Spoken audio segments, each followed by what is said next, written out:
খুঁজতেছেন, আত্মসম্মান বলতে কিছু থাকা উচিত, আত্মমর্যাদা বলতে কিছু থাকা উচিত, যে আমার মেয়েটা একটা সৎ ছেলের সাথে জীবন যাপন করবে, যে ছেলেটা কখনো হারামের কাছে যাবে না। চেষ্টা করবেন তো মেয়ের বাবারা ইনশাআল্লাহ।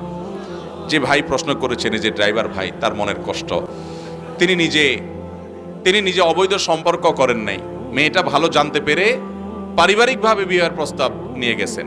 যাই হোক, আমি তো আর জানি না যে মূল ঘটনা কি, আদৌ এটা খাটে না না খাটে। তারপরও এটা আমাদের সমাজে খুব প্রতিষ্ঠিত কথা যে আমরা সবাই মেয়ের বাপরা শুধু পয়সাওয়ালা খুঁজি এবং প্রতিষ্ঠিত মানুষ খুঁজি। আমি সবসময় বলার চেষ্টা করি, যারা মেয়ের বাপ আছেন, মেয়ে কার কাছে বিয়ে দিবেন ছেলে খুঁজে পাচ্ছেন না, আপনাদেরকে বলতেছি, আপনাদের এলাকাতে ফজরের নামাজের জামাতে নিয়মিত যে সমস্ত যুবকদেরকে দেখবেন হাজির হয়, খুব সুন্দর করে ধীরস্থিরতার সাথে নামাজ কালাম ফজরেরটা পড়ে, অন্যগুলোর কথা আমি বলি, অন্যগুলো তো বটেই, ফজরের নামাজ যারা নিয়মিত হাজির হয় এবং ওয়াক্তমতো পড়ে, হারাম থেকে বাঁচার জন্য যুদ্ধ এবং সংগ্রাম করে, ভদ্র নম্র, এই ছেলেগুলো যদি গরিব হয়, আপনার মেয়ে বিয়ে দেন, ইনশাআল্লাহ তারা সুখে থাকবে।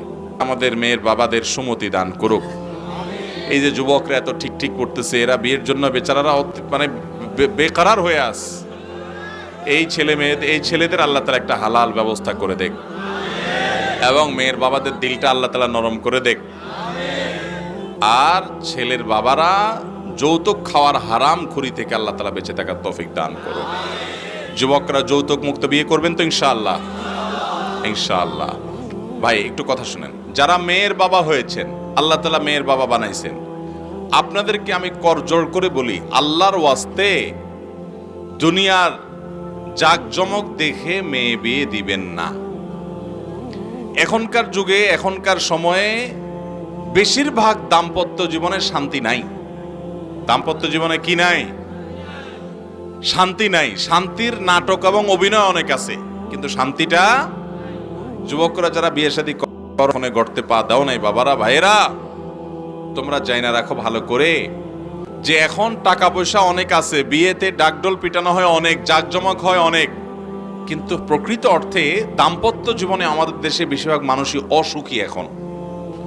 এবং আমাদের আগের জেনারেশন যারা ছিলেন, আমাদের বাপ চাচারা যারা ছিলেন, আমি সব সময় সব জায়গায় বলি, এখানে অনেক মুরব্বী বাপ চাচারা আছেন না, এই বাপ চাচারা কিন্তু আমাদের চাইতে তুলনামূলকভাবে দাম্পত্য জীবনে অনেক বেশি সুখী ছিলেন, এখনো সুখী আছেন।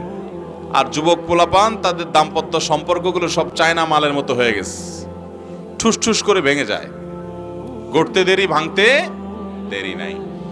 এগুলো কেন হয়? এগুলোর অন্যতম কারণ হলো যে আমাদের বিবাহগুলো বরকত মুক্ত, এগুলোতে কল্যাণ নাই। বিবাহ বরকত মুক্ত কখন হয়? এর অনেক কারণ আছে। এর একটা হলো যে বিবাহের মধ্যে পাপ হয়, অপরাধ হয়, গুনাহ হয়, সে বিবাহে কখনো বরকত আসতে পারে। এরকম যুবক এখানে কয়জন আছেন যে বলতে পারবেন আমার বিয়েতে কোনো প্রকার ব্যান্ড পার্টি, কোনো প্রকার ডিজে পার্টি হয় নাই, গানের আওয়াজে এলাকাবাসীকে আমি অতিষ্ঠ করি নাই? এরকম কয়জন আছেন? আপনারা সবাই কি গরিব মানুষ? টাকার অভাবে এটা করতে পারেন নাই, নাকি জেনে শুনে হারামকে না করেছেন? আলহামদুলিল্লাহ, খুব ভালো, প্রশংসার দাবিদার আপনারা। ভাইরা আমার, আপনার বিয়ে উপলক্ষে আপনার ব্যান্ড পার্টি এবং ডিজে পার্টি গানের আওয়াজে যদি আশেপাশে মানুষের জীবনযাত্রা ব্যাহত হয়, তাহলে মানুষগুলোর দোয়া পাবেন না বদদোয়া পাবেন? এতগুলা মানুষের বদদোয়া যদি হয়, তাহলে এই বিয়ের মধ্যে আল্লাহর গজব তো এমনি নাজিল হবে। অতএব বিয়ে উপলক্ষে এই গানের আওয়াজে এলাকাবাসীকে অতিষ্ঠ করব।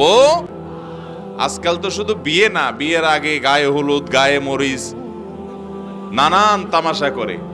আপনার গায়ে আপনি হলুদ, মরিচ, আদা, রসুন সব বাটেন, সমস্যা নাই, এটা আপনার ব্যাপার, আপনি বাটেন, কিন্তু এগুলা মাখতে গিয়া সে উপলক্ষে আবার একটা ব্যান্ড পার্টি, হে আওয়াজে গোটা এলাকা মানুষ অতিষ্ঠ। এগুলা কখনো একজন মানুষের দাম্পত্য জীবনে তাকে সুখী করতে পারে না, বরং তার সুখের জন্য এগুলো বাধা। আরেকটা বড় বাধা হলো, যেটা মেয়ের বাবাদেরকে বলছি, শুনে রাখেন, মহরের পরিমাণ যদি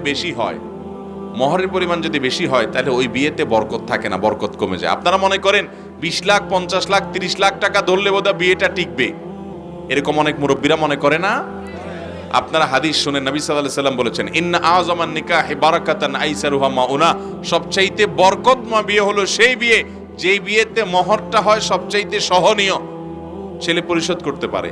ছেলের বেতন 20,000, আপনি মহর ধরলেন 50 লাখ, আপনার 50 লাখ মোহর নেওয়ার খায়েশ যদি হয় তাহলে এই ছেলের কাছে বিয়ে কেন দিচ্ছেন? ছেলেগুলোকে ফাঁসায় দিচ্ছেন, এই পোলাপান না বুঝে হো হো করে বিয়ে করে ফেলতেছে। এরপর যখন মাসালা শুনছে, হায় হায় এটা পুরোটা তো বউরে দেওয়া লাগবে, নাহলে কি আমার ধরা খাবে। এবার এসে আমার বলে, হুজুর আমরা কি করব?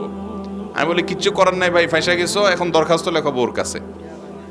বরাবর মাননীয়া স্ত্রী, বিষয় মোহর কমিয়ে দেওয়ার আবেদনপত্র। জনাবা যথাবিহিত সম্মান প্রদর্শন পূর্বক নিবেদন এই যে, আমি আপনার হতভাগা স্বামী, আপনার বাবা ভাইয়ের চাপাচাপিতে না বুঝে আমি 30 লক্ষ টাকা মোহরে রাজি হইয়া গিয়াছিলাম, অথচ আমি সামান্য একটা চাকরি করি আপনি জানেন।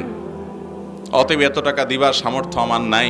কাল কিয়ামতের ময়দানে আমি আল্লাহর কাছে অপরাধী হিসাবে, দেনাদার হিসাবে উঠব, সেটা অত্যন্ত ভয়াবহ ব্যাপার। অতএব আপনার সমীপে নিবেদন এই যে, এই হতভাগা স্বামীকে আপনার মহারানার 2/3, 1/3, 2/3 বা 1/3 বা অর্ধেক আপনি আল্লাহর হস্তে মাফ করিয়া আমার মহরটা কমাইয়া দিয়া বাধিত করিবেন। বিনীত আপনার কপাল পড়া বা হতভাগা গরিব স্বামী।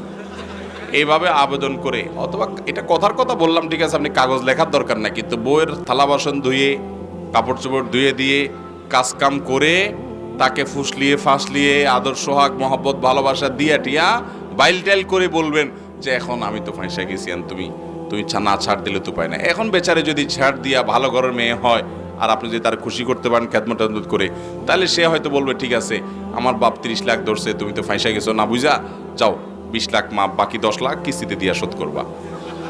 দিতে হবে। কিন্তু বেশিরভাগ পোলাপান কি করে, ওই বাসরে যাই মেয়েটারে ফুসলা ফাসলা বলে, দেখো এখন মুরব্বীরা ধরছেন, আমি তো কদিন পরে ইটালি চলে যাব, টাকার কোনো অভাব, সবই তো তোমার। মেয়েরাও আমাদের দেশে সোজা সরল, পোলাপানের এই ফুসলামিতে, ছেলেদের এই ফুসলামিতে রাজি হইয়া না না আমার মহর দিয়ে কি করবো, আরে আপনি আছেন, আমি মহর দিয়ে কি করবো, এসব লাগবে না, শেষ। এই মেয়েদেরকে সোজা সরল পাইয়া পদে পদে এদেশে আমরা মেয়েদেরকে ঠকাই। মেয়েদের মহর দিতে হবে কি হবে না? তো মেয়ের বাবারা মহর এই পরিমাণ ধরেন যে আপনার মেয়ে পাবে। আরে বাবা আপনি ধরেন 50 লাখ, ওই বেটা তো আপনার মেয়েরে 2 লাখও দিবে না, আপনি জানেন যে ওইটা পাবে না, তাহলে অযথা কেন ধরেন? ধরে এই জন্য যে তালাক হলে যেন আদায় করা যায়। তো অসৎ উদ্দেশ্যে যদি আপনি এত বড় মহর ধরেন, সেটা কখনো প্রশংসনীয় হতে পারে। বিধায় আমরা অনুরোধ করব মেয়ের বাবাদেরকে যে আপনারা পয়সা দেখে মেয়ে বিয়ে দিবেন না, ভালো মানুষ দেখে মেয়ে বিয়ে দিবেন। ঠিক আছে না ইনশাআল্লাহ?